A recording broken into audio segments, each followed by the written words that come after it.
Hey guys, Spud here, as always. Today we have a recording of a one-on-one training session with one of my patrons. In this video, we kind of follow the standard training syllabus I usually follow with a new student, going over startup, taxi, takeoff, navigation, basic weapons employment, approach, and finally landing. I will then task my students with learning and mastering these basic skills as homework before coming back to me for an additional lesson where we can build upon these foundational skills to learn more advanced things such as using a targeting pod or dropping and firing smart weapons. We'll then have them go back, master these new skills as homework, then come back to me for an additional lesson where we can build up on top of that even more with additional more and more advanced skills, building their skill set higher and higher and higher until they've mastered their chosen aircraft. I usually save the radar, BVR, WVR, and BFM for last, as these are the most difficult and dynamic skills for a DCS World pilot to master. But of course, it is the students' time with me, and if they really want to work on something specific that interests them, then we can most definitely deviate from the training syllabus, no problem. Like I said, of course, it is your guys' time with me. Keep in mind, guys, I do lessons with all my patrons who donate $15 or more to my Patreon as a perk of helping to support my channel. And of course, a massive thank you to all of you guys that do support me. With the ups and downs of YouTube, I really couldn't do it without you all. I also want to make sure that you also check out Fox 3 Managed Solutions.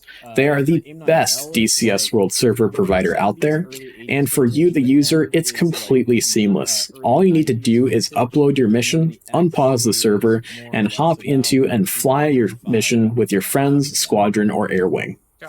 Luck and his team have absolutely unparalleled customer service, and there's some really great and fun guys to actually hop in and fly with as they regularly fly in the Fox 3 Discord server. So let's go ahead and get on with the training session. Is the first Sidewinder with high off-bore sight capability, so you can just look at somebody and shoot at them with your Sidewinder.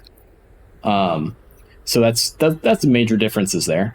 For stations 2 and 8, let's go with a Brew 33 with 2 times Mark 83 1,000-pound bombs.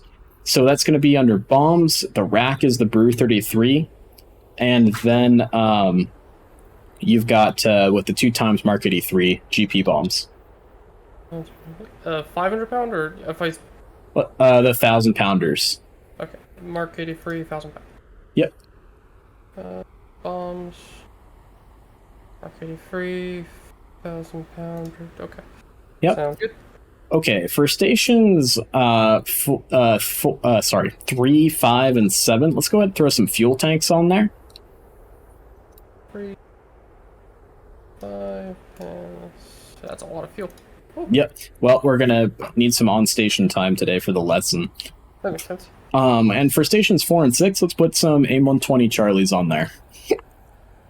20 Charlies. C5s? Yep. And then, so something to also note here is some servers may have a older version of the F-18 that was plopped on the map before an update. And so the F-18 before an update that came out rather recently was the flares were limited to 30 flares. Now you can bring them up all the way to 60. So you can use that slider there to bring them to 60. So some servers will still have that old legacy thing in there. And so just always check your chaff and flares when you reload your F-18. Request rearming. Did you say, I think you had a video where you said you kept something at like 30 and another one at 90? Sometimes. I mean, it really depends on the threat situation you're going into. If you're going to be flying against a lot of SAMs, without too much to worry about in terms of like man pads or radar or IR guided air-to-air missiles, then might want to take more in the way of chaff than flares. Just something to think about there. And then go ahead and hit OK. And the invisible ground crew will do their thing. And you can start the cold start, and I'll just kind of look over your shoulder here. Rearming complete. I do this kind of early because it's loud. Yep. If the in-cockpit noises are ever too loud for you, you can actually change an option in the audio to make it sound more like you're wearing a helmet, so it kind of muffles the noises.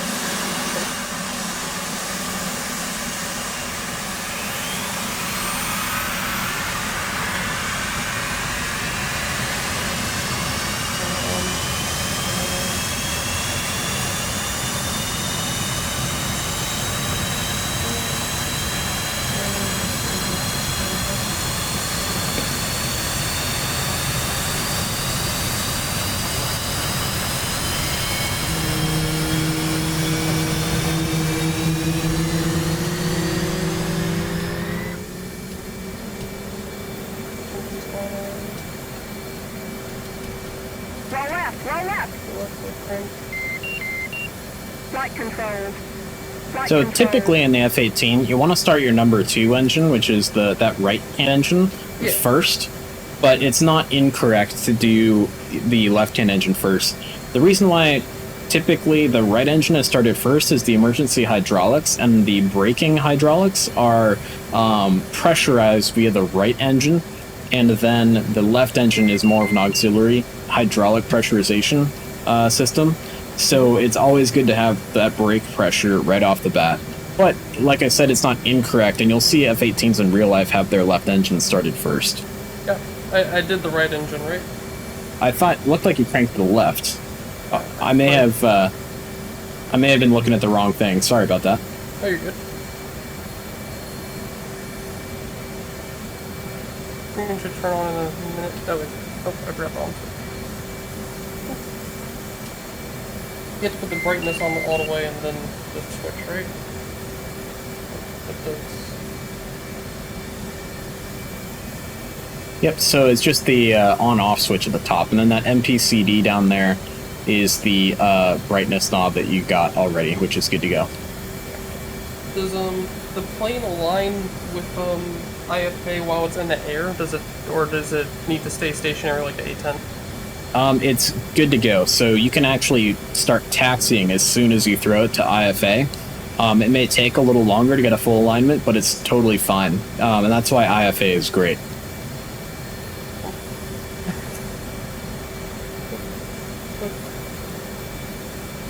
Turn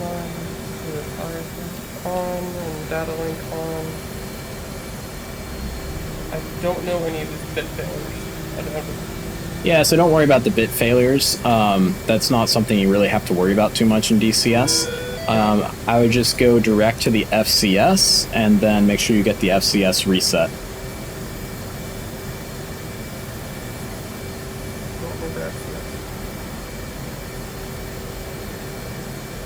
Oh, yeah, click reset on FCS and then the IO trim button. Click on that too. Yeah, so you wanna have the takeoff trim button pressed as well. Takeoff trim? Yep. This one? Yep. Alright, and then I think it said TAC ADI maybe? That's what I prefer, but it's up to you really. There's no SOP. You'll see real life videos of F-18 pilots with lots of different pages up for their taxi and takeoff. Gotcha. That's just the one that I personally prefer. I don't know how to do the helmet alignment. Yeah, no problem. So go to your FCS page first. FCS. So that's going to be on your, I would just go ahead and throw that on your right DDI there. Right DDI menu? Yep. And that's going to be on your support page. And then FCS is the bottom right. That's kind of great. Cool. So, in the F-18, typically you'll want to adjust the nose-up trim for takeoff based off of your loadout. A good rule of thumb is 12 degrees on the stabs, where you can see they're kind of in the middle where it says stabs. If you had opened up that FCS before you press the takeoff trim button, you would have seen 0 on that. So if you have a really light loadout, like say you're clean or you just have air-to-air missiles, you can get away with taking off with 12. If you have, say, 2 external fuel tanks, I would go with 14 degrees nose up. And then with 3 external fuel tanks and a load of bombs, I'd go with 16 degrees nose up. So use your trim nose up switch to bring that to 16 degrees on the stabs. Don't think that's bad. Oh, flipping. Okay, so trim is definitely something we need to have bound on your stick. Oh, it is. It's bound. Okay. Okay, I just did not. I was not sure. Chevy 16? 1-2, Dark Yep. Star. So yeah, trim is super important when we're flying the jet, so we definitely need to make sure that's all good to go. And also want to make sure that you uncage your standby ADI down there, just underneath that right BDI. 022, Fort 130 at 18,000 knots. Yep. Uncage your radar altimeter. That was this guy, right? Yep, you got it. And make sure you arm your ejection seat there. That's on the right side of your... There you go. Cool. Everything is looking good there. Let's set a bingo of, let's say, 5,000 pounds of gas for today.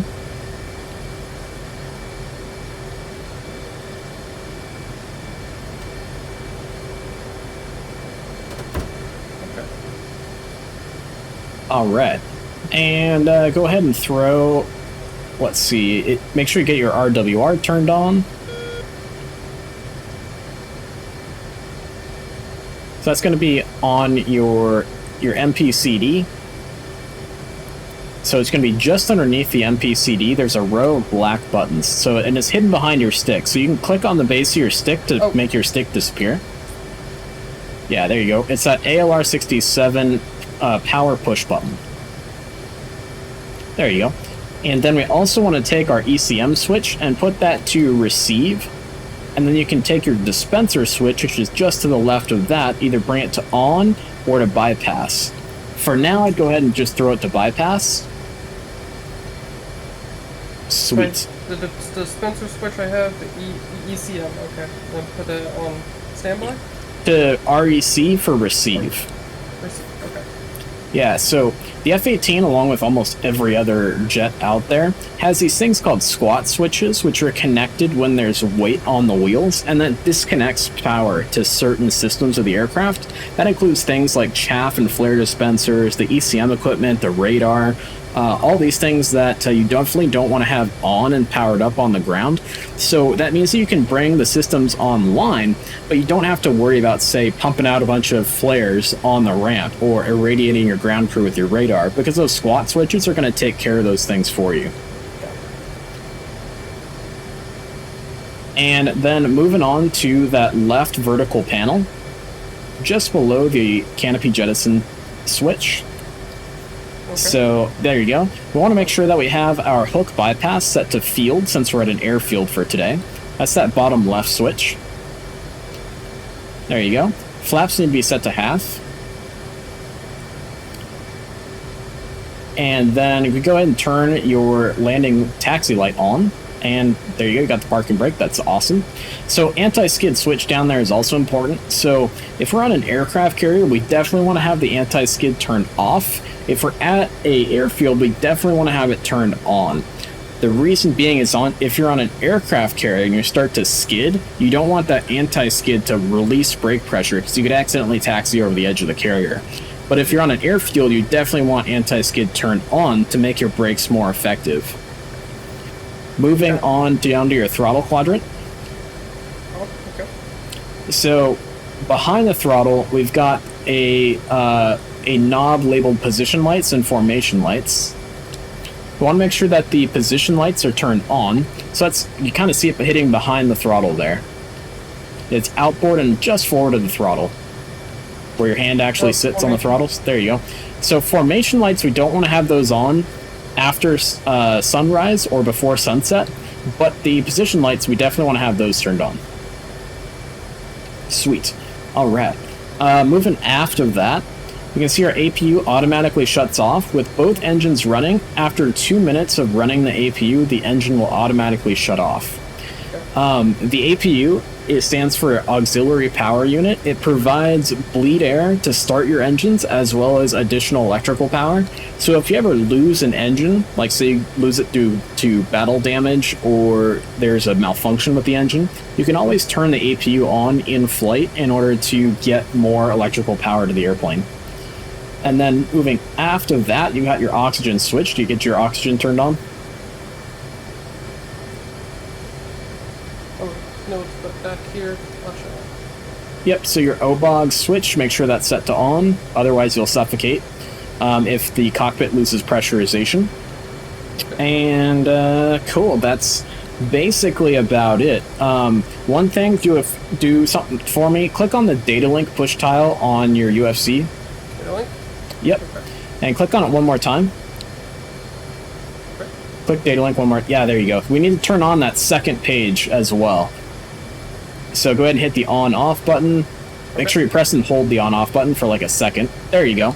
And then check your IFF for me. Sweet. We just always want to make sure that when we press that on-off button, we press it for like 1 second in order to make sure that system comes on. And there's two parts of the data link switch there.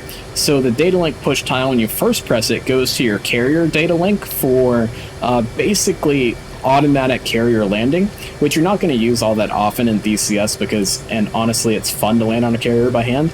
And then the second page of the data link, when you press it the second time, brings you to the link 16 data link, and this is the actual data link that we need in order to, say, see aircraft around us, as well as get donation radar contacts from aircraft around us. So now we pretty much have a healthy Hornet that's ready to fly and fight in combat. We just need to align the HMD, and I always do that kind of the last thing, and sometimes when I forget it, I'll even do it in the air or while I'm taxiing. So it's pretty simple. All we got to do is make sure that our HMD is turned on and go to the support page, and on the support page on the left middle you should have a new button labeled HMD. You want to go to the align button, which is the bottom left. And now you see how you have the two crosses? You want to use your head to align those two crosses as close together as possible, and press and hold the cage uncage button while they align. That's going to be the C key by default, and it should be mapped on your throttle somewhere. Get that. Cage? Yeah, go ahead and press the C key and it'll take you right there. There you go. So cage uncage button, button 12. Chevy 1-2, Dark Star 1-1, Bra 002, Fork 120 at 18,000 knots. Oh, okay. Chevy 1-2, Dark Star 1-1, Bra 002. Usually you want to have that kind of like on a free button that's kind of near your thumb. On the throttle. On the throttle, it could be this button. I can make it this button. 15. That's pretty near my phone. That's near. Oh, that's not the phone, but that's. That works. I need to clear it. It's on the left side joystick now. Then that just works. Cool. Press and hold that button. So see how it failed? We got to press the align button again on the. You have to press and hold it until it's done aligning. Hold it nice and close. Cool, it says align OK, release the button. And so now see how we have these two new little X's, and see how they're kind of off from the big X? We need to use our TDC, our throttle designator controller, to now move those guys until that top X is aligned as close to the big X, and then press the cage button again. And now we want to align that bottom X with the Y-axis of the big X. So that should be good there. Press it again. Or bring it right just a hair. There you go, that should work. And go ahead and press cage uncage again. And now you can press the align button back on the DDI and you're done. I don't think it's messed up, but I don't think I understand part of it. So like, what don't you understand? So the first align, I held a button aligned, and then it came Yep. up with the double X, Yeah. and I had to click align multiple times. Well, I click cage on cage twice, basically. Yeah, so first you're doing a broad alignment, then you're doing a fine alignment in order to finally align the X and Y axis, was what you were doing. And then it doesn't automatically like register. I had to actually hit the align button after a second time. Yep, exactly. Okay, got it. So we should be good to go there, and we should be ready to taxi on out. So what we'll do is we'll taxi to runway 09 via taxiway Alpha. So what we're going to do is we're going to come out of our little tent shade structure here, and I want you to follow that center line to your right hand side, and then you're going to need to make a really tight right hand turn again. That's going to make you use your high gain nose wheel steering. Turn right from here? Yep, so follow that yellow center line. Try to keep your butt on that center line. And then you're going to make a tight right-hand turn using that high-gain nose wheel steering. Now, if you can, you want to try and develop a feel for your throttle to kind of accelerate and decelerate as gently as possible. Go ahead and stop there for now. Cool, so do you see those yellow signs to your left and right? Yes. Cool, so those are taxiway signs. Taxiways all have an alpha numeric code to them for their names. We can see that if we go left, we'll be on taxiway Alpha. If we go right, we'll be on taxiway Bravo. All taxiway signs that have a yellow background and black letters is where you can go. We can go onto Alpha and we can go onto Bravo, as well as taxiway signage that is black background with yellow letters is where you are currently. So we're not currently on any taxiway, we're on the ramp area. And then let's go ahead and make a left onto taxiway Alpha, and we'll taxi down to runway 09. Alrighty. Alpha we go. Now we don't want to taxi any faster than about 15 knots of ground speed. And you can bring up your HSI on one of your DDIs and take a look at your ground speed, which is the number that's just to the right of the little aircraft symbol on the HSI page. Is this the SHI page? Nope, that's the FCS page. So the HSI page is your horizontal situation indicator. It's a navigational page. There's HUD. There's S. Is that it? There's SA. HSI. It's going to be on your support page. Bottom left. See where it says HSI. Cool. So your HSI is basically your home for all navigation in the FA-18. So we can see we have a compass rose around us, as well as we have our aircraft symbol that shows where we're facing. On the left-hand side of that compass, or of the aircraft symbol, I should say, is our true airspeed. To the right of that is our ground speed, and then of course we have our indicated airspeed up on our HUD. So because our pitot-static system bottoms out at 48 knots indicated and 70 knots true, we can't really see how fast we're taxiing on the ground. We can see that via the ground speed on our HSI. So that way we end up not taxiing too fast. So go ahead and push up that throttle.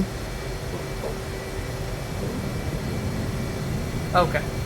Down at the end of this taxiway, we're going to make a right-hand turn onto taxiway Alpha still, and we're going to hold short of runway 09. If you can, when you're taxiing the jet, you want to make sure that you're keeping your nose wheel and your butt right on the center line of the taxiway. So that way, in case you say pop a tire or something like that by accident, you're not going to slide off the taxiway into the dirt, or you'll have a less chance of that. Gotcha. Is that possible in DCS? Yep. Oh. And you're going to take that taxiway, follow that yellow line right to the right-hand side. And you'll see another yellow line that crosses that center line out in front of you. I want you to stop before that yellow line. Cool. So that's the hold short line. For when you're talking to ATC, like in a multiplayer server or one of my multiplayer missions, they expect you to stop before that yellow line. That's called the hold short line. That denotes the difference between a taxiway and a runway. So you can only enter a runway when you have permission. So that way nobody gets in a situation where somebody comes and lands on top of somebody who's trying to take off, or vice versa. The runway signs that you saw that were on the right-hand side of the taxiway, they are red with yellow numbers, and those denote the names of the runways. So we've got runway 927 that we're going to be entering here. We're going to be taking off on runway 9, and runway 9 corresponds to the heading 090 degrees. So all runway numbers correspond to their heading. So that way when you taxi out on the runway and you look at your heading tape, you'll actually see 090 degrees magnetic for your takeoff. So that way it really helps with instrument flying when you are trying to know which direction that runway faces. Sure. So when we take off, we'll go ahead and we will fly to waypoint 1, and we'll climb to 15,000 feet, and we will actually maintain 350 knots indicated. So that's going to be the number that's in the box on your HUD. So we first need to set waypoint as our navigational source. So on your HSI page, you want to click the top right button, which is going to be labeled WYPT for waypoint. HSI, which one's the HSI page? You were just on it, right? This guy. Nope. So HSI is the page you were just on. Oh, okay. Yep. HSI. That's the ADI page. Sorry. HSI is just above ADI. There you go. So, see where it says WYPT? Top right. Yep. Cool. So, boxing that tells the aircraft I want to navigate via the preloaded waypoints in my navigational systems. We then can select our waypoint by clicking the up-down arrows just below WYPT. And try cycling through those a little bit, and you'll see the navigational information change based on the waypoint you have selected. That's really cool. Okay. Yep, so we can see on our HSI, the little dot with the circle around it is a graphical representation of where that waypoint is, and then the triangle with that same dot and circle inside of it on the inside of our compass rose points to where the direction around the compass rose it is, and then you have a brick on the reciprocal heading on the other side of the compass rose, and that shows you what the reciprocal heading of that waypoint is. On my helmet is E2 also that heading? I mean that waypoint? Nope, E2 is a RWR contact that you have that is nails to a Hawkeye, an E2 Hawkeye. So your aircraft is already sensing the radar emissions from an E2 Hawkeye. Okay. Yep. That's an AWACS aircraft that gives you basically better situational awareness from a simple standpoint. Yeah. Cool. So on our HUD, we also have a way of seeing where that waypoint is. So on your HUD right now, do you see the heading tape at the top of your HUD? The right beside 000? Yep, exactly. So that's your heading tape, and do you see that little like tick mark that's kind of moving back and forth on the HUD? Or it's actually off to your right, off to the right side of your heading tape. There you go. That little vertical tick mark. If we put that little vertical tick mark, see how it's kind of moving back and forth? Oh yeah. That vertical tick mark, putting that inside the little caret that's in the middle of your heading tape will mean that you're flying directly towards your waypoint. It's kind of hard to see it when you're sitting on the ground because your velocity vector is kind of blocking that little caret. But you'll see what I'm talking about once we get up into the air. So, yeah. Proper request for taxi onto the A9. So it'd be like, you'd be like Almenhad Tower, Spud 11 flight at 2 F-18s, holding a short runway 09 at Alpha. And then they would come back and they would say, Spud 11 flight at 2 F-18s, clear for takeoff, runway 09. And then we'd read back, clear for takeoff, runway 09. Spud 11 flight. Okay.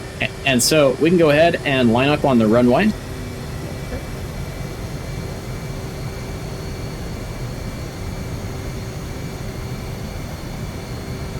So I'll take off in a trail formation with you, and then I'll join back up into formation with you once we're up into the air. We want to gently rotate the nose wheel up off the ground at about 120 knots of indicated airspeed. And you want to click off that nose wheel steering right at about 70 knots of indicated airspeed. That's when your rudders and your tail will become aerodynamically effective. So go ahead and hit it whenever you're ready. Remember to fly to waypoint 1, 15,000 feet, and 350 knots indicated. I don't know how to turn off nose wheel steering. Okay, so that's going to be the nose wheel steering disconnect button, which by default in the F-18 is going to be the A button on your keyboard. It's called autopilot / nose wheel steering disengage paddle switch. Would that turn it back on too? To turn it back on, you use the nose wheel steering switch, which is by default is the autopilot, or sorry, the undesignate / nose wheel steer switch, which it should be by default. The paddle switch on your stick should be the NWS switch, and then the disconnect switch should be the little button that's down by your pinky as well. Okay. I do. And F-18 takes off at just full afterburner, right? Yep, exactly. So you can go ahead and hit it whenever you're ready.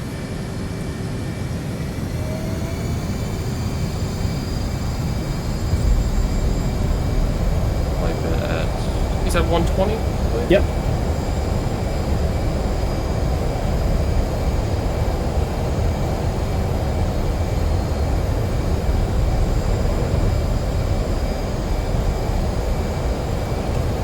And I want to make sure that you get your gear and your flaps up.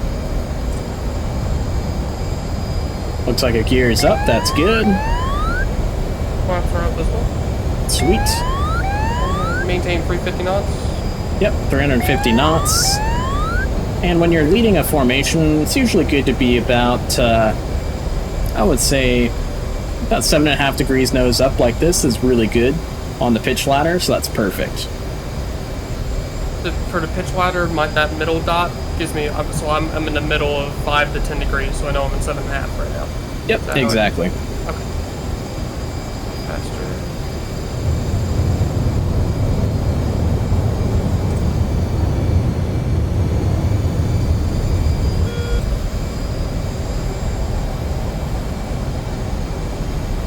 And I'm just rejoining with you right now. If you look over your right shoulder. See you on the mirror.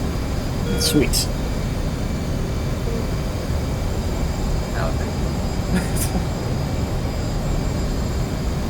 Pretty cool, right? It's so cool. I love this stuff so much. Alright, so now that we're out of the terminal area is essentially the area around the airport. We can go ahead and bring up our radar on our right DDI and bring up our EW page on the left DDI for some extra situational awareness. Pretty cool.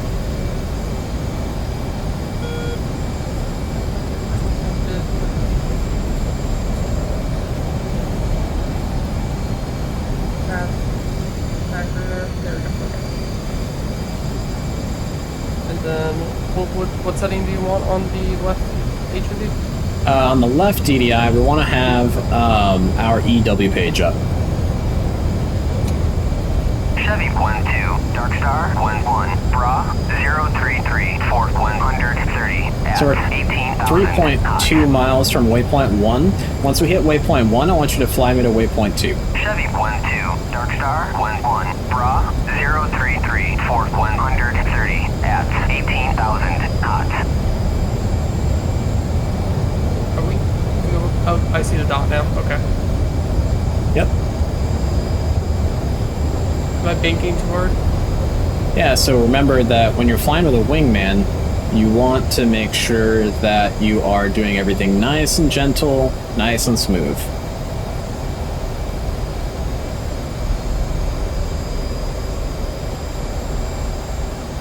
Is this a more accurate bank or still too hard?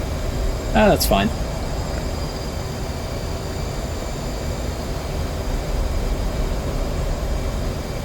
So you turned a little bit far for waypoint 2.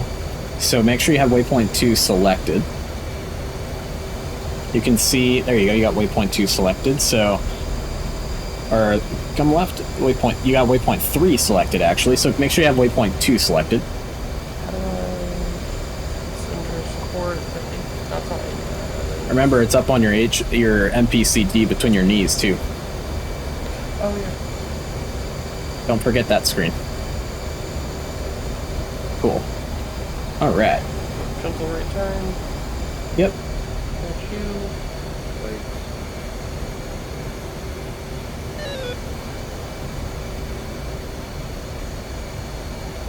What is that radar screen called again?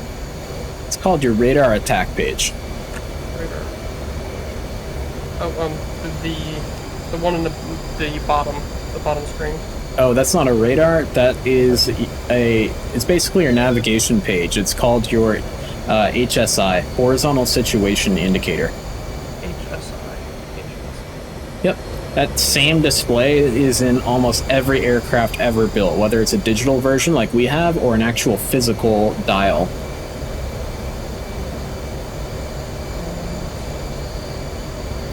And keep an eye on your airspeed.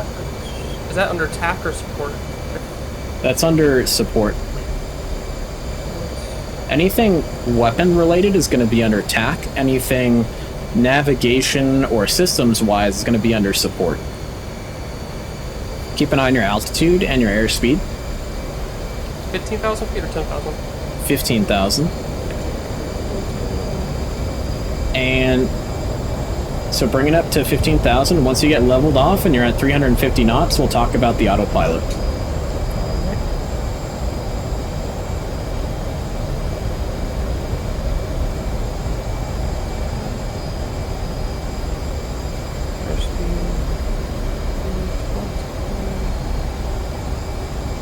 Cool. And we're not quite pointed at waypoint 2, are we? So you're descending again. So on your pitch ladder, you have two big L-shaped brackets. That's your horizon in the F-18. So you want to place the velocity vector right on those big L-shaped brackets to be flying straight and level. So Right there. yep, exactly. So once you get to 350 knots, you can press the T key by default on your keyboard to turn on the auto throttle. You'll see ATC pop up on the right hand side of the HUD, and that will tell you that you have auto throttle engaged, and that's more or less a way to basically turn cruise control on in your F-18. The aircraft will try to maintain that that Mach number as long as you don't move the throttle too much or make too violent of a maneuver. So we're heading straight towards waypoint 2. So we're not quite flying towards waypoint 2, are we? So see that little vertical tick mark on the heading tape? Put that inside the caret on the heading tape and you'll be flying towards waypoint 2. Yeah. Yep.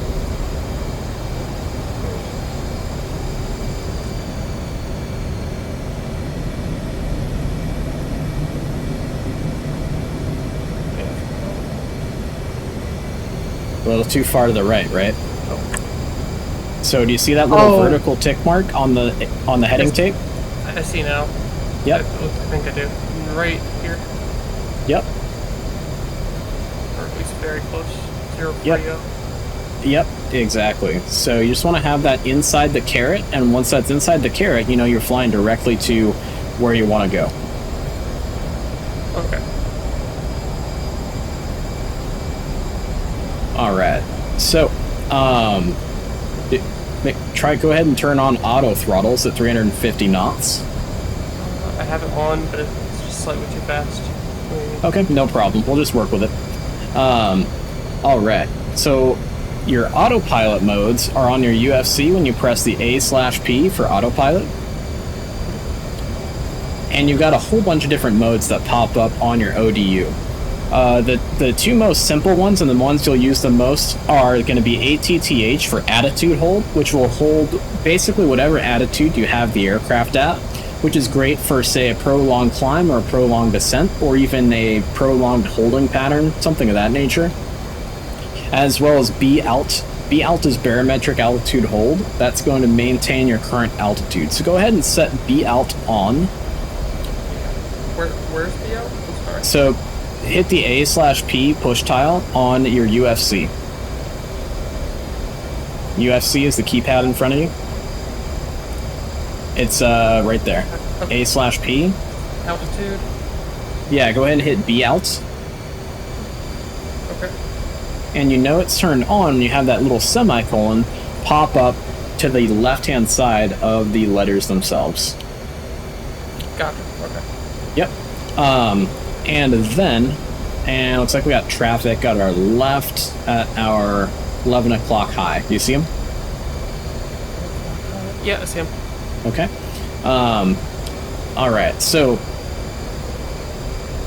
using the autopilot is a really, really good way to reduce your pilot workload, right? And allow yourself to concentrate on things like, you know, setting up weapons or setting up your radar or, you know, plugging in, you know, TACAN frequencies so that way you can navigate to a ship or to a tanker, things like that. So that way you can spend less brain cells on flying the plane, more brain cells on, you know, more, you know, strategic things or, working systems of the aircraft. So you can see that you got pretty overwhelmed on the takeoff there, right? So yeah. That's where, you know, things like autopilot can really help you ensure that you don't get overwhelmed by things.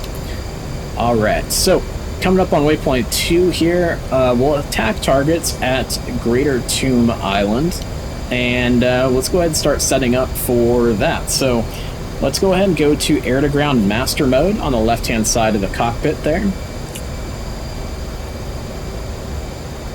It's going to be the A/G button. Okay. There you go. And that, you can see that automatically populates a few screens on our cockpit. We've got our ground radar on our right-hand DDI, and we've got our stores page on the left-hand DDI. I'm also going to go ahead and fence in, so master arm on, and turn your external lights off. That one? So it's going to be, see the little like switch on the outboard side of the throttle there? So there, it's called exterior lights master on and off. It's that little switch that's by your pinky on the throttle.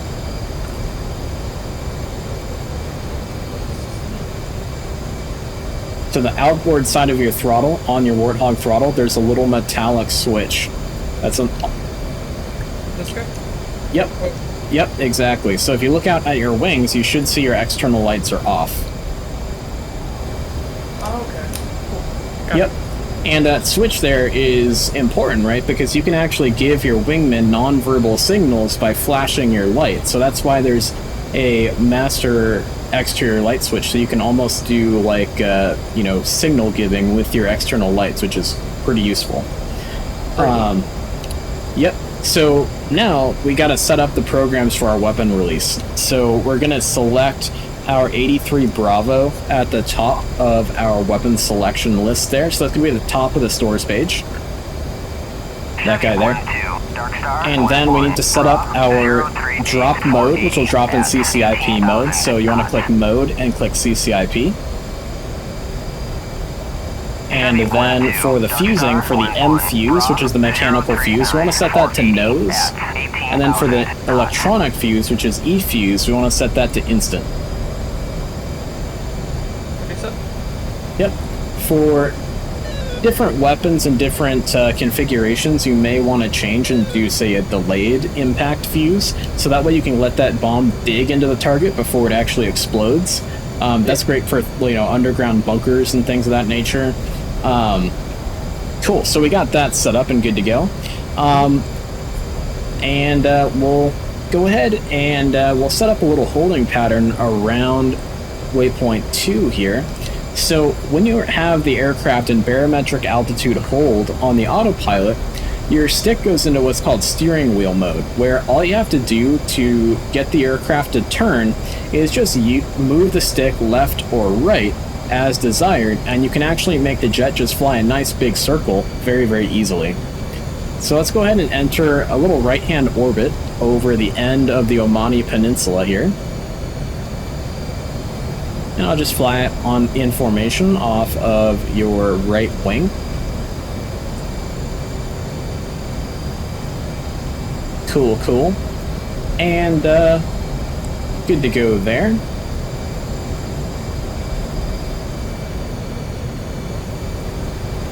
So let's talk about the symbology that we're seeing on the HUD while we're in this little holding pattern here before we start heading towards our actual target island. So, do you see that new big vertical line that's coming out of your velocity vector on your HUD? Yeah. So that's what's called the fall line, and you use that line to actually aim your bombs and where you want them to hit on the ground. So as long as your target is somewhere on the fall line there, you'll be able to hit it with a bomb. Now, as you get lower and lower and lower, or you get into a steeper angle, or you get fast enough, you'll see a little plus sign start to crawl up the bottom of that line. Now, a lot of people think that you're supposed to aim your bombs with that plus sign.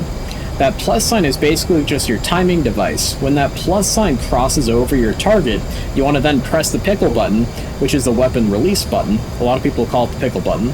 And release your bomb, or bombs, however you have it set up, and it should hit exactly where that plus sign was when you pressed that button. So it's pretty simple in that way. There's a couple little lines here as well that may be a little bit difficult to see because they're kind of superimposed over the top of each other, is we have a couple lines that look like an upturned wing on the fall line. Those little wing looking lines are more or less what's called your pull-up queue. If your velocity vector gets below the pull-up queue, you're going to get a big X that pops up on your HUD, and you may even get Bitch and Betty saying pull up, to let you know that you're getting too low and you're in danger of either fragging yourself with your own bombs or hitting the ground. You also have the reflected CCIP reticle, which is another horizontal line that's on the fall line that will show you basically how far below your HUD field of view that plus sign that we talked about is. So it sounds complicated, but once you kind of get used to it, it's actually very, very easy. So let's go ahead and fly direct to waypoint 3, and that's going to be our target point.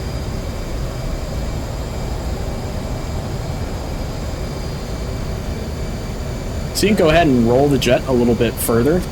It's faster to turn to the right-hand side since we're still in the right-hand turn.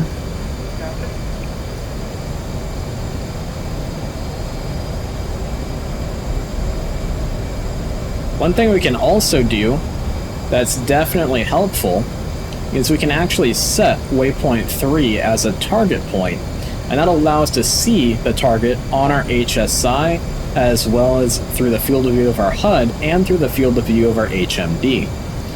So on our HSI, which is down between your legs here on your MPCD, we want to go to the data page, which is the top right button labeled data on your HSI. Then on that, we have our waypoint data, and we can actually edit the latitude and longitude of where that waypoint is, or we can add a totally new waypoint from here by adding in latitude and longitude data. So we want to make sure that the altitude is set to 0 feet for our waypoint here, because we know that our island is going to be at sea level. It's currently set at 2,000 meters. So to change that and edit that, we can press the UFC button in the top left, and then we can get some new options on the ODU. And we want to click on the elevation option, ELEV, click on feet, and add a 0 on the scratch pad and enter that. Yep, add a 0 on the scratch pad and click enter, and you're good to go. We just want to make sure that on the data page there it says elevation for our waypoint 3 is going to be 0. Cool, good job rolling out at waypoint 3. I was trying to make you miss it by making you do other stuff, but you got it, so that's awesome. Alright, so now we can hit the HSI button at the top right and get out of the data page. And we can now designate waypoint 3 as a waypoint by pressing the WPDSG button just underneath where we select our waypoints. Click on that guy right there. Sweet. And you can see that it actually automatically switches over our drop mode from CCIP to automatic drop mode, which is best for using, say, laser-guided bombs or JDAMs. So we'll need to manually switch that back over on the stores page to CCIP. So go to mode, CCIP, sweet, and you should be good to go. Now you should have CCIP symbology back on your HUD. Now, something that's new is you see a diamond out there on the ocean in your HUD as well as in your HMD. That's our target island that we're going to be attacking. Got it. So pretty cool in that way, for sure. So this is also a very, very easy way to, say, drop a JDAM on a target in what's called target of opportunity mode once you get there, where you can create a waypoint on top of, say, a tank, and then drop the bomb on the waypoint, and you're good to go. You hit the tank with a JDAM, that's all you got to do. So it's pretty cool. You can do lots of cool stuff. There's so many things about F-18. But it's a lot less complicated than the A-10C, I'll tell you that. That's fair. And once you get used to it, the F-18C is actually very, very user-friendly, and it's very easy to control the avionics of this jet. It's also very forgiving and very easy to fly. I really just got to get used to the names of everything, because that's my worst part of memory, is just memorizing all the different names. Yep. Yeah, you just kind of got to jump in and just, memorize it as you go, Cool. So tactical, we have tactical radar, we have the HUD as a clone of the front HUD. Yep. Support page, NDI for leveling, HSI for the map. Yep. How close So go ahead. to target? 41 nautical miles. So we'll go ahead and we will do what's called a roll-in maneuver, where we want to actually roll in on the target rather than just pushing our nose down on the target. There's 3 reasons why we want to do that. Number 1, it's positive G's, which is more gentle on our body and easier to take. As well as number 2, we don't want to accidentally hit our own bombs on the way down the chute. And number 3, we need to be able to see the island where we're going to drop our bombs, and more importantly, the people that are shooting at us. So let's go ahead and climb up to about 17,000 feet. Go ahead and kick that autopilot off. Which one? So you can use the nose wheel steering autopilot disconnect button that we used earlier. Alright. So let's offset to the right of our target a little bit. Let's fly heading 290 degrees and level off just below the cloud deck here.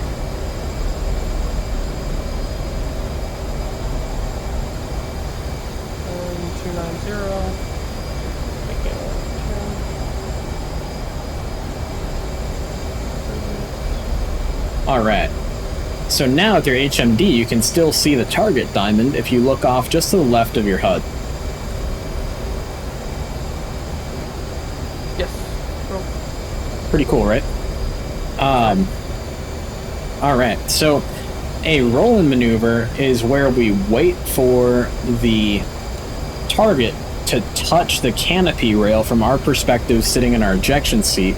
We then want to roll over almost onto our back and put that center mirror on our canopy bow right on the target, then pull back on the stick, bring your nose down to the target, roll back to wings level, and then you'll be in a nice steep dive going pretty fast, and then you can get your bombs off from a nice high altitude while always being able to see the target. So let's go ahead and let's drop our bombs on the airfield on the island. I don't think I have the target still, do I? Is that it right Yep. there? Yep, that's it down there. Okay, so I just can't see it. Yeah, so it looks like you undesignated the target, so go ahead and hit waypoint designate again. This one? Yep, Okay, gotcha. yep. And you can also, because of data link, see my target on the ground too. That's what that little staple looking symbol was. Gotcha. Yep. At 18,000 knots. So those fires down there on the island are, the big fire is where our airfield is, and we'll drop our bombs on the airfield. 450 at 18,000 knots. Are we doing a turn soon here? Nope, we're flying offset a little bit. Let's come back to 290 degrees.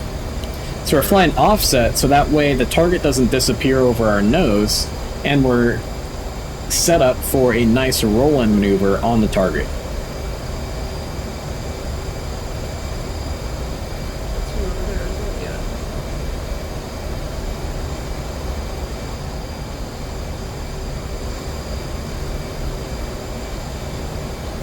And I'm at 310 right now. Maybe it's switch over slowly to 290.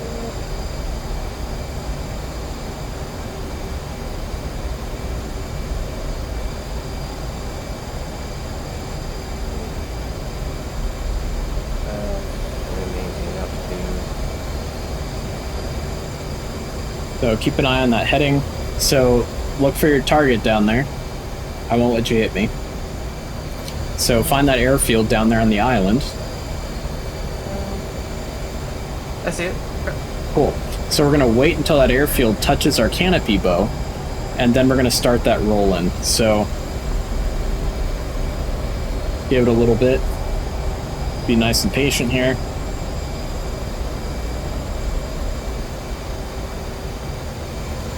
All right. Cool, so go ahead and roll hard left, and then pull back on your stick to bring your nose down onto your target. Hard left, go almost upside down, almost upside down. There you go. Bring your nose down onto the target. Pull back on the stick to bring your nose down onto the target. Roll back wings level, there you go. Look at the line up a target with the fall line on your HUD. Cool, looking good, looking good. Push that throttle up, gain a little speed on the way down. Bring that nose up just a hair. There you go, waiting for that CCIP cross.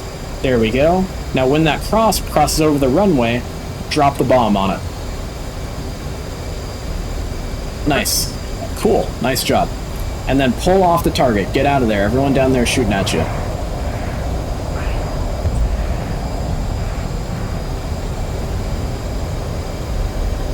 Cool. Really, really good job. That was really, really nice first attempt. Climb back up to just below the cloud deck and re-attack the target. So new weapon. Chevy 1-2, Dark Star 1-1, Bra 008, 450 at 18,000 cold. I don't care what you hit or whether you miss completely.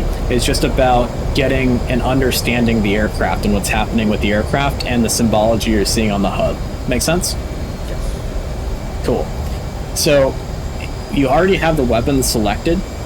You still have 3 of them left at this point. So you should be just fine to go ahead and re-attack without changing anything with the systems of your aircraft.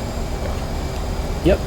Let's go ahead and come back around and try and see if you can get set up for a nice offset away from the target a little bit there to get a good roll-in maneuver. So that way you can always see the target and you'll be pulling some positive Gs rather than negative.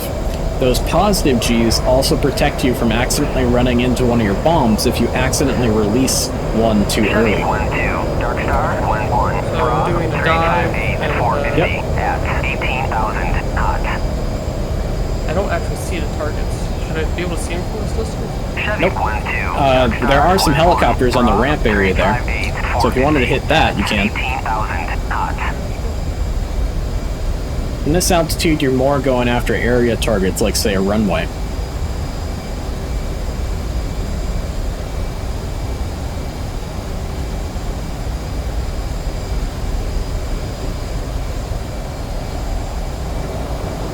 All right, I'm off. Oh, someone's definitely shooting at you. You can see the tracers coming up at you. Just be careful with that. That's why we don't want to get too low. When we're doing a bombing run, I'd rather see you pull off the bombing run because you've gotten too low than stay on the bombing run going way, way low. Because the lower you get, the more people are going to be able to shoot at you at any one time. Gotcha. What's a good break off distance from a bombing run generally?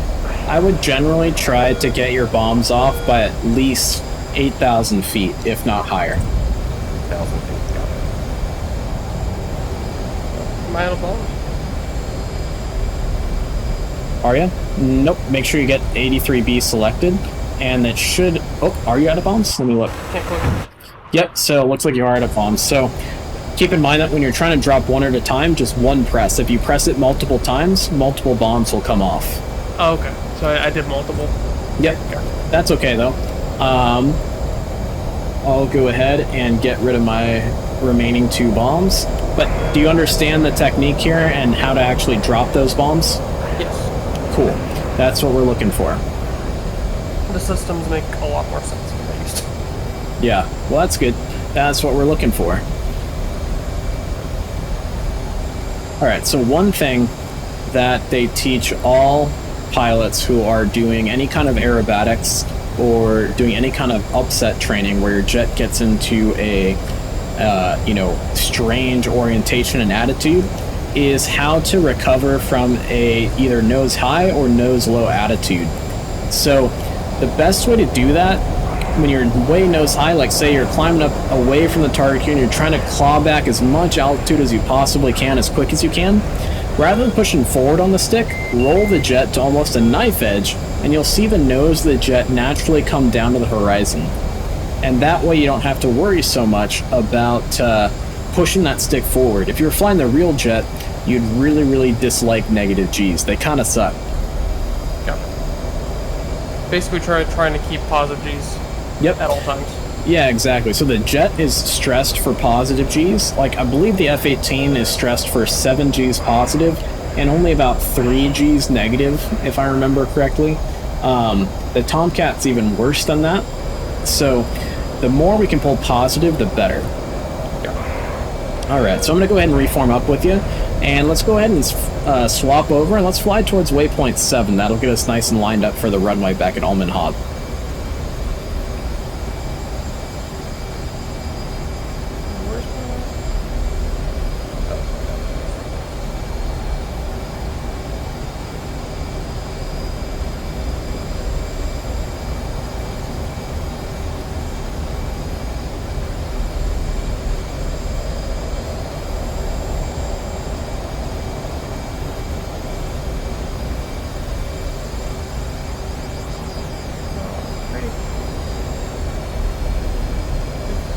I see you now.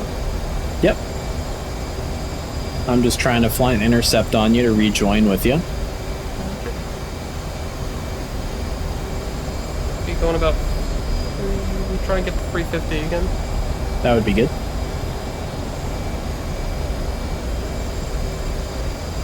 Should be basically 350, give or take 1.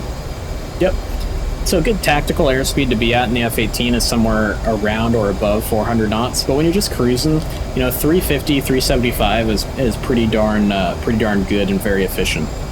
Also keep in mind that in a jet, the higher you are, the less fuel you're going to burn, because you don't have to push through as many air molecules, as well as your engines are more efficient up where it's colder. Got it. So, wait.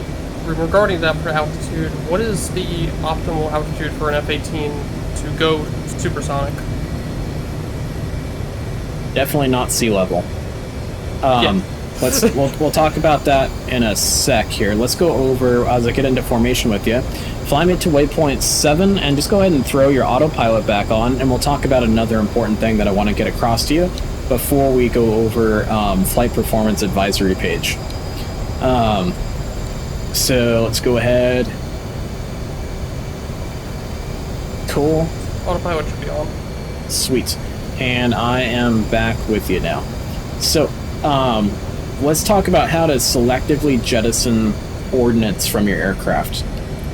There are two ways to do this. There's the emergency jettison, and then there's the selective jettison. So emergency jettison is that big yellow button that's just underneath your master arm. And that is to be used, like you say, if you're having an emergency, like you just lost an engine, you got to dump everything to get as light as possible in order to bring the aircraft back to home base. Or you just ran into a bunch of MiGs and you just got to dump everything to be able to fight those MiGs. But let's say we want to selectively jettison things, like selectively jettison fuel tanks or something of that nature. On the IFE, which is our integrated fuel and engine control indicator, to the left of that we have our station select for selective jettison. So it's that's part of it, but the actual station select is to the left of the IFE. So where your engine parameters are, where you can see your RPM and whatnot, where you set your bingo. Yeah, so just to the left of that. So see those little black buttons? There you go. So you can select either the center line, the left inner, or the left outer, the right inner, or the right outer. So let's go ahead and jettison your drop tanks. So that's going to be your center, left inner, and right inner. So it's going to be center, LI, and RI. Cool. We got those stations selected. Now we can go down to that same red jettison button, and we want to twist the silver outer portion to the stores position, which is going to be about 1, 2, 3 right clicks. Okay. And then, with your master arm turned on, you go ahead and hit that red jettison button, and away they go. 041 480 at 18,000 cold. So it looks like only one came away. Go ahead and press that jet button again. So sometimes you have to press it multiple times, or you kind of have to hold it. There you go. And all of your external tanks are away now. So pretty cool, right? Yeah, so that's really, really good for, you know, being able to get rid of things that you no longer need. But keep in mind that you don't want to just willy-nilly drop tanks, right? Because they're expensive, and you know your unit is only going to deploy with X number of drop tanks. So you don't want to piss off the crew chief and your squadron commander by just pickling your drop tanks everywhere.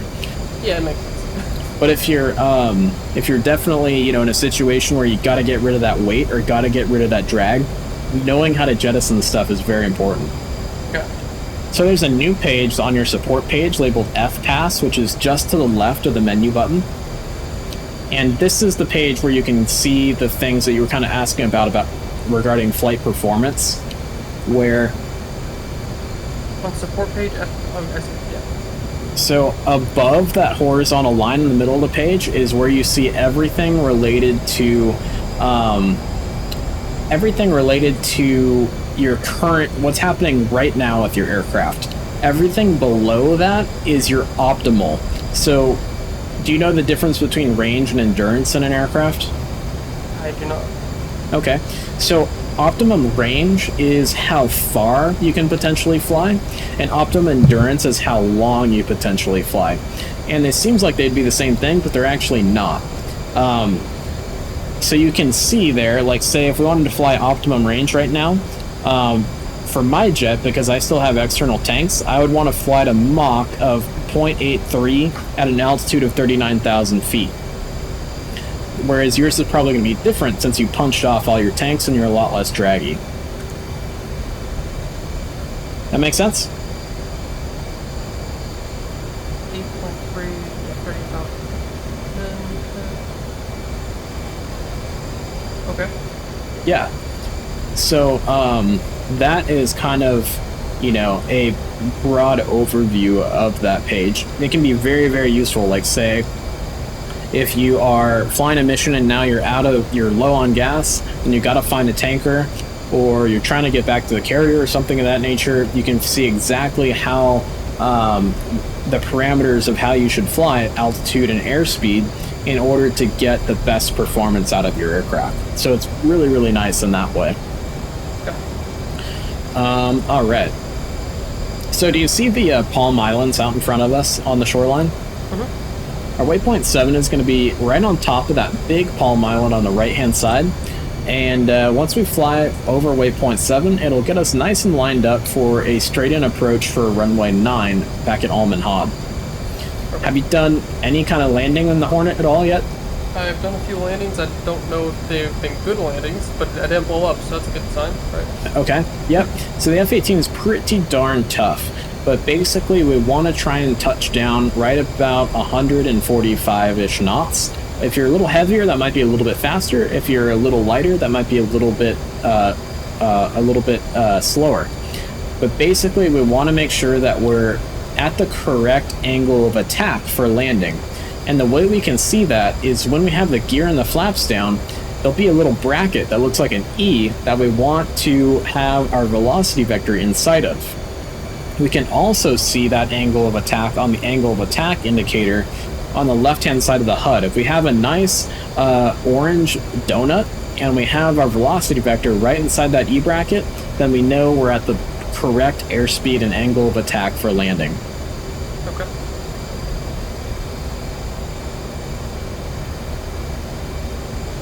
Can you tell me one more time range and endurance again? So if I want to be at optimal, there's a time in the air versus how far? Yeah, right. So optimum range is how far you can fly. Like, if you have a long range, that's a long way you can fly. Okay. Endurance is how long you can stay in the air. So if I want to maximize the time I stay in the air, I go at that speed. But if I want to maximize my range, I go at a different speed. Yep. But it's also, you have to be at that altitude and the speed. Make sense? Altitude is located on... So okay, it says, right yep, yep, it says Mach and altitude. So let's go ahead and start descending down to 5,000 feet. What kind of decline? What's that? What kind of decline do I want to do? Let's go for about 10 degrees nose down. We're kind of getting a little close.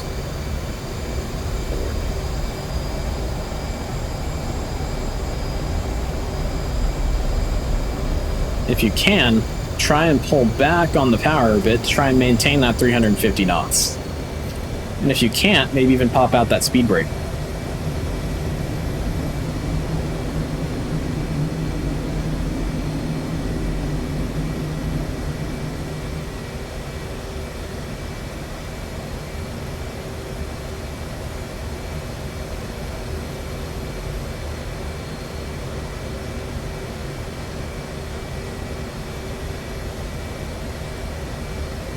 Engines were in idle. Still going 380. Yep, so that's why you got a speed brake, right? I do not know that. I've never used it before. Oh, that's a flare. Yep. So if I pause it here for you, by default on the keyboard, it's left shift B and right control B. And you really want just extend and retract mapped. Brake. On So throttle. that's going to be one of those switches that's by your thumb there. You're going to probably press it forward to extend and aft to retract. Okay, so it's these two. Yep. Okay. All right, so go ahead and close that up. And so the speed brake's really important for, administrative things like this, like getting to certain airspeeds that you need to be at certain times, but also if you need to dump a whole bunch of speed, like say in a dogfight or something like that. So it's definitely a really, really important thing to have because it is a control surface. It's a secondary control surface like your flaps, but it's still very, very important to have. So I'll go ahead and unpause it here.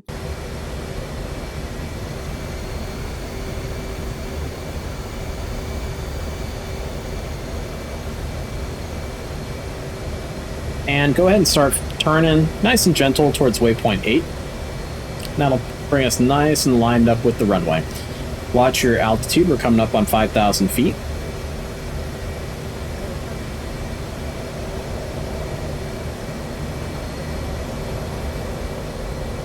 Altitude. Altitude. And remember, you got to push the throttle up now that we've leveled off. So start coming left towards waypoint 8. Left, left, left, left, left, left.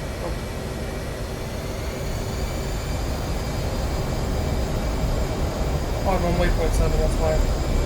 Yep. Gotta be set to waypoint 8. Altitude. And start to turn a little bit harder. We've already kind of flown through the final approach of the runway.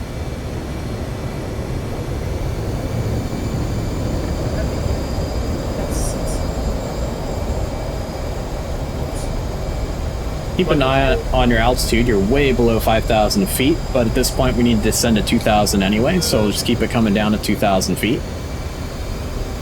Keep coming left. We now, in order to get back on a course to land for a straight in for the runway, we have to come left for the geometry of flying straight into the runway, right? Yeah. Cool. So I can see the airfield. It's about our 1 o'clock. It's way out there in the really flat desert beyond those golf courses. I think I see it too. I just don't know quite the approach angle. So the runway is going to be at 090 degrees. So I'll let you know when to turn back towards the airport. Just keep flying that current heading. All right. Start a gentle turn towards the airport and waypoint 8. A little bit harder in the turn.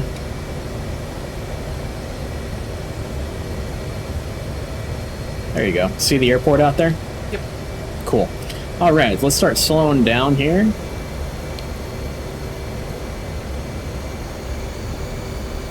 Once you get under 250 knots, lower the flaps to full and let your gear come down. Keep that 2,000 feet of altitude.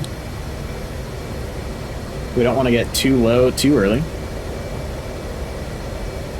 Landing gear as well, right now? Yep. So flaps and gear. We're just going to do a nice straight-in approach.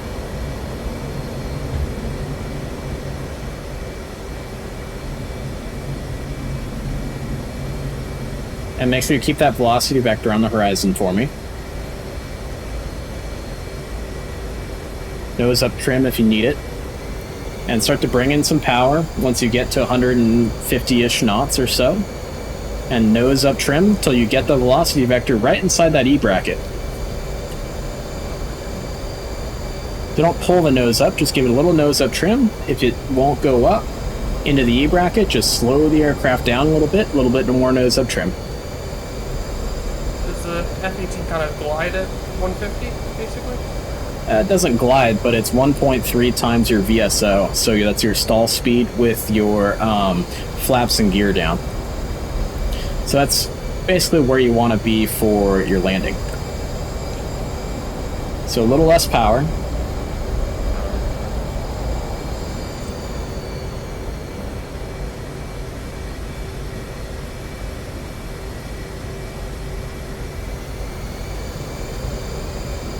There you go. Now a little bit more power. We're now in what's called the regional reverse command, where we're using our power for altitude and our pitch for airspeed. So we want to add a little bit of power and want to place our velocity vector right on the runway where we want to land. And if it falls below the runway, add more power. If it's too far above the runway, add less power, or subtract power, I should say. A hair more nose up trim. A little less power, hair more nose up trim. You should be right at about 145 knots.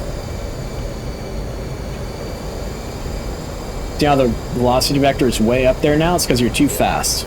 So pull back on the power. Nose up trim. Nose up trim. Nose up trim. Add power. Add power. There you go. All right.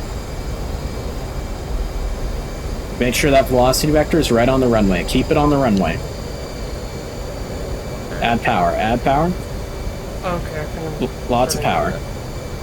If you need it, a little bit of nose down trim.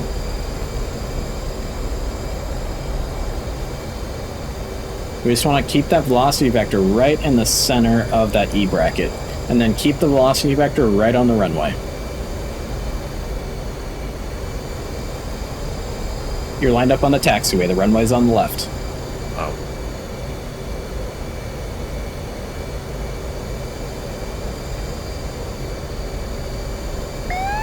A little bit of power. Should constantly be moving that throttle. Throttle's never stationary. Little less power. Just a hair less. Bump that throttle down, then bring it back up. Right there, right there. Looking good, looking good. Little more power, just a hair more power. Right there, right there. Right, little less power. Bump that throttle down. Little bit more power. Little more power. Power, power, power. And less power now. Oh, so too much power.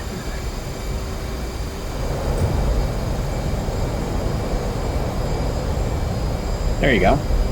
So now you're on the runway. So that wasn't bad. So at the end there, you want to add just enough power to cushion your landing, but not enough to make you, you know, come away from the runway. Does that make sense? So you're just kind of adding a little squirt of power at the end there to kind of cushion that landing, not to climb away from the runway. I think I panicked and like did a half a second of afterburner.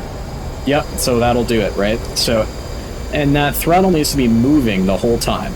So if you move the throttle, say you need to, you know, descend a little bit, and you move the throttle back and you leave it there, then you're going to descend too much. You need to kind of keep the throttle in the middle of the quadrant, pull it back, lose a little altitude, lose a little speed, then bring it right back to the middle. Push it up, bring it right back to the middle. Pull it back, bring it right back to the middle. Make sense? Yeah. I was starting, as I got towards the end, that it was starting to make sense on how to adjust.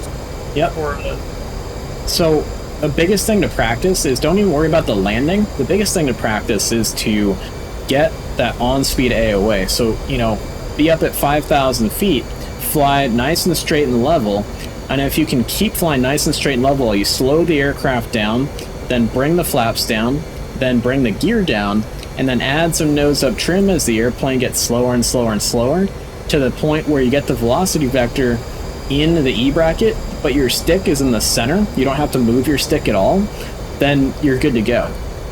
The jet, because it's fly-by-wire, you want to trim it so that way the stick is always in the center of the quadrant. You never want to be like offsetting and holding the stick left or right or back or forward. Does that make sense? You always want to make sure the jet is trimmed so that way your stick is always in the center.